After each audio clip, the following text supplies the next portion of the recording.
Je suis Catherine Msaf, je suis éducatrice spécialisée de formation, je travaille en prévention spécialisée dans le milieu associatif. Je suis dans ma pratique depuis de nombreuses années puisque j'ai 52 ans. Je travaille depuis une vingtaine d'années, 23 ans exactement, en prévention spécialisée et quand j'ai eu 20 ans, je me suis retrouvée dans un club de prévention spécialisée, pas formée et je me suis formée suite à cette expérience de vie. J'arrivais d'un milieu classe moyenne, plutôt aisé. Et je suis au croisement de quelque chose qui m'envahit, puisque je rencontre des jeunes accueillis par des éducateurs, de classes plutôt défavorisées. Et là, c'est un bouleversement, il y a quelque chose qui se passe en moi et je me dis, mais c'est quoi ces jeunes-là? Ils arrivent d'où? Ils ont une histoire que je ne connais pas. C'est pas la mienne en tous les cas, c'est pas mon milieu. Et dans cet endroit-là, eh ben, je rencontre, parce que voilà, la rencontre, il me semble que même aujourd'hui, c'est encore ce qui fait le nerf de la guerre de mon métier. C'est-à-dire que sans la rencontre, je ne peux pas être éducatrice. Et donc, je me forme avec différentes expériences. Je passe par l'internat, je passe par le handicap. Et je reviens à mes premiers amours parce que ça m'a tellement questionnée que j'ai eu envie d'explorer ça et d'y aller un peu plus profondément. J'avais envie de savoir, de comprendre. Et encore une fois, ce travail de rue, puisque c'est celui de l'éducateur en prévention spécialisée dans la libre adhésion, c'est un des principes qui me convient le mieux, c'est celui sur lequel je me retrouve le plus, c'est l'éprouver de la rencontre. Et l'éprouver dans le risque, puisque il me semble que quand j'explique mon boulot, c'est un peu par là que ça passe, quoi. Tant qu'on n'a pas éprouvé la rue, tant qu'on n'a pas éprouvé la rencontre dans la rue avec l'autre, l'adolescent généralement, ou le jeune adulte, souvent garçon, mais aussi fille, je le dirai un peu après, eh bien c'est compliqué d'en parler. Là, je me retrouve après plusieurs années d'expérience et effectivement, je suis au carrefour de quelque chose. J'ai des réponses à certaines questions, mais en même temps, je trouve magique que chaque jour ne soit jamais le même et que chaque rencontre avec chaque ado m'apporte et lui apporte à lui quelque chose, pas de l'ordre d'une réponse, mais de l'ordre d'une construction affective, je la revendique, haut et fort. Je pense qu'on effectue ce travail aussi en partageant des affects, parce que sans ça, on n'est pas grand-chose, même si je sais qu'aujourd'hui, en formation, c'est quelque chose qu'on a tendance un peu à dénigrer et l'éducateur devrait être avec la bonne distance, enfin voilà. Moi, j'y suis pas dedans et je le revendique. Je suis dans une distance qui fait que l'accompagnement éducatif va se passer. Je pense que la rencontre aujourd'hui avec l'adolescent est quelque chose de complètement léger et en même temps très lourd, parce que ça a des conséquences. On ne rencontre pas un adulte dans la rue comme ça par hasard. Et puis je suis une femme. Et aujourd'hui, être une femme dans la rue, le soir, tard, l'après-midi, alors que l'espace public n'est pas forcément investi, ça pose question.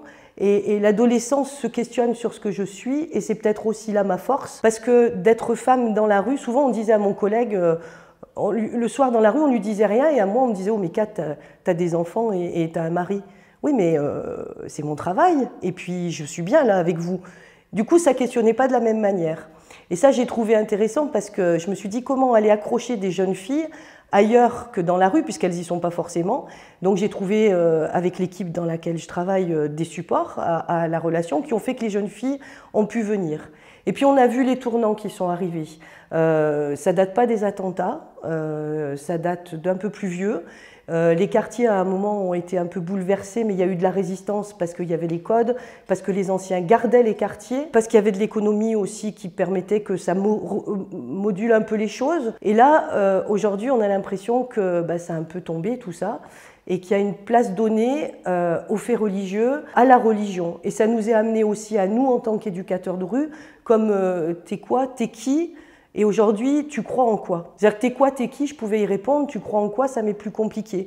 Et tu crois en quoi toi? Parce que souvent de reposer la question dans l'autre sens, j'ai pas envie de rentrer avec eux dans des grands débats sur la laïcité, sur... Moi je crois encore une fois, et je le redis, à la magie de cette rencontre qui fait que le lien qu'on a avec le jeune peut faire qu'il entende ce que moi j'ai à lui dire et ce que lui il a à me dire, sans jugement. T'as le voile, t'as pas le voile, ça veut pas dire grand-chose. Tu manges du porc, tu manges pas de porc, ça veut pas dire grand-chose. Tu bois de l'alcool, tu fumes, enfin plein de choses comme ça qui me semblent sont pas les bons indicateurs. Les indicateurs, ils sont ailleurs, il faut aller les chercher. J'accompagne quelques familles de jeunes filles qui sont converties, du coup de classe moyenne, converties à l'islam. c'est pas la jeune fille qui est forcément en difficulté, c'est la famille. Et comment on accompagne cette famille à accepter que cet enfant-là, que cette adolescente-là fasse des choix différents des leurs. Moi, il me semble que j'ai fait des choix aussi différents de mes parents. Pas même génération, pas même contexte sociétal. On allait chercher des choses qui nous grisaient, on allait chercher des choses qui nous envahissaient, qui nous transcendaient, qui nous donnaient envie de tout faire péter. Et aujourd'hui, eux, certains jeunes, parce qu'il ne faut pas non plus faire des généralités, certains jeunes font le choix d'un éventuel paradis qui serait plus fort que leur vie d'aujourd'hui, d'un appel à la mort qui serait plus fort que leur vie aujourd'hui. Ça, c'est à échanger, c'est à débattre, c'est pas à contredire, c'est à questionner sur mais quel sens tu donnes à ta vie là maintenant si tu me dis que le paradis est plus fort que la vie que tu me dis là maintenant. Mais ça veut dire aussi qu'il faut que la société, elle se questionne, parce que c'est des enfants de la République, c'est des enfants pour certains qui ont été en échec scolaire, pour d'autres qui ont tout à fait réussi, mais qui s'y retrouvent pas. C'est-à-dire comment on donne un sens à sa vie. Mais sur un quartier, il ne faut pas imaginer non plus que ce soit que ça. C'est plein de potentiel, c'est plein de ressources, c'est plein de choses qu'il faut ressentir, qu'on met peut-être pas assez en avant nous aussi, peut-être qu'on est des très mauvais communicants. Donc du coup, si on est des mauvais communicants, ben, on a peut-être à s'interroger sur la responsabilité qu'on a de ne pas avoir donné, avoir justement des quartiers. Parce que moi, en 20 ans d'expérience, je pense que j'ai des milliers de choses à dire sur ces quartiers-là, parce que c'est mon vécu, parce que j'y passe presque plus de temps que chez moi. Et je me dis, mais comment on a fait pour louper ce truc-là? Alors on n'est pas les seuls, il y a les politiques, il y a des responsabilités bien ailleurs. Moi, j'ai tenté au quotidien, petit pas par petit pas, de la rencontre, et je pense que c'était un pari lourd de sens. Et aujourd'hui, malgré ces événements, alors on parle d'islam, on parle de radicalisation, on parle de... Il y a aussi des radicalités qu'on oublie, qui sont peut-être celles de jeunes qui s'engagent sur le Front National très fortement, qui sont aussi et qui nous mettent aussi, nous, en limite, avec nos propres questionnements. Aller chercher du côté de la formation, certes, aller chercher du côté de l'histoire, certes, aller chercher du côté de la sociologie, certes, mais il n'empêche que, pour moi, en tant qu'éducatrice, c'est d'abord et avant tout comment on va pouvoir être ensemble pour avancer. Mais pas avancer dans ce que moi j'aurais envie que tu sois, avancer avec tes désirs, avec tes envies, avec ta vie à toi. Je le dis souvent, je revois des jeunes qui aujourd'hui sont mariés, ont des enfants. Souvent, on ne se retrouve pas sur les mêmes choses. C'est-à-dire que moi, j'ai l'impression d'avoir travaillé là, à ce moment-là, de son histoire. Et il me rappelle que non, c'est le jour où j'ai dit ça ou le jour où on a fait ça qui a fait que ça a débloqué la situation. Donc on ne se retrouve pas forcément au même endroit et au même moment. Ça, c'est encore une fois ce que j'appelle la magie de la relation. Et puis la relation d'aide, parce qu'on parle de relation d'aide, il me semble que je m'aide moi-même aussi au travers eux, à travers toutes ces rencontres, à travers toutes ces accompagnements éducatifs, comme on dit dans notre jargon. Je me suis aidée moi-même parce qu'ils m'ont rempli, parce que ça m'a permis de mieux me connaître, de mieux être consciente de mes limites. Mais du coup, c'est aidant aussi pour l'autre d'être conscient de ses propres limites. Le travail éducatif aujourd'hui, évidemment qu'il n'est plus celui qu'il a été. J'ai commencé en club de prévention avec des supports très animation, bibliothèque. Aujourd'hui, l'espace public est moins investi, on s'interroge. Il y a les nouveaux modes de communication qui apparaissent, portable, Internet.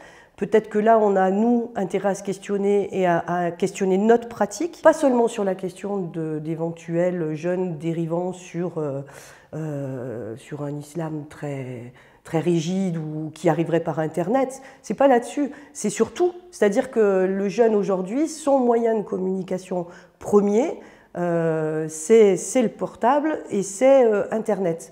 Donc nous, on a aussi à s'interroger sur notre pratique, parce qu'il va falloir faire quelque chose de ça. Moi, il me semble que ça, c'est une de mes interrogations fortes. Après, l'espace public, c'est toujours un lieu et un endroit où il y a des croisements, où il y a du vivre ensemble, où on peut se dire les choses, parce qu'on n'a pas besoin d'un bureau. Enfin, moi, en tant qu'éduc, j'ai pas besoin d'un bureau pour faire un entretien. La rue me sert de bureau, je porte l'équipe en moi et je la fais apparaître dans mes discours et mes paroles aux jeunes. Et je me dis, ce tournant-là d'une réalité de vie pour une petite partie de la population, parce que je ne vois pas non plus des jeunes, entre guillemets, radicalisés de partout et à tout bout de champ. faut aussi remettre ça dans des questions de parcours personnel. C'est-à-dire qu'il y a dans les jeunes que j'ai rencontrés qui étaient sur des voies de radicalisation, enfin c'est pas un mot très adapté, mais du coup il y a quand même des souffrances personnelles fortes. Il y a des parcours de vie qui sont pas anodins. C'est pas pour rien, quoi. Il y a, du côté du travail social, on attrape ça aussi sur la souffrance personnelle, sur des histoires familiales qui peuvent paraître banales mais qui ne le sont pas. Et en tous les cas, le jeune signifie et dit quelque chose à sa famille, à la société, à l'école, à l'autre, d'un mal-être qui transparaît par ce choix-là. Ce choix-là de se dire que peut-être un jour je partirai en Syrie, parce que c'est un endroit où je peux tout à fait trouver ma place, ou en tous les cas, je pense pouvoir trouver ma place. Mais si l'impression qu'il peut la trouver là-bas, c'est qu'il ne l'a peut-être pas trouvée ici et qu'on ne l'a pas aidé aussi à la trouver ici.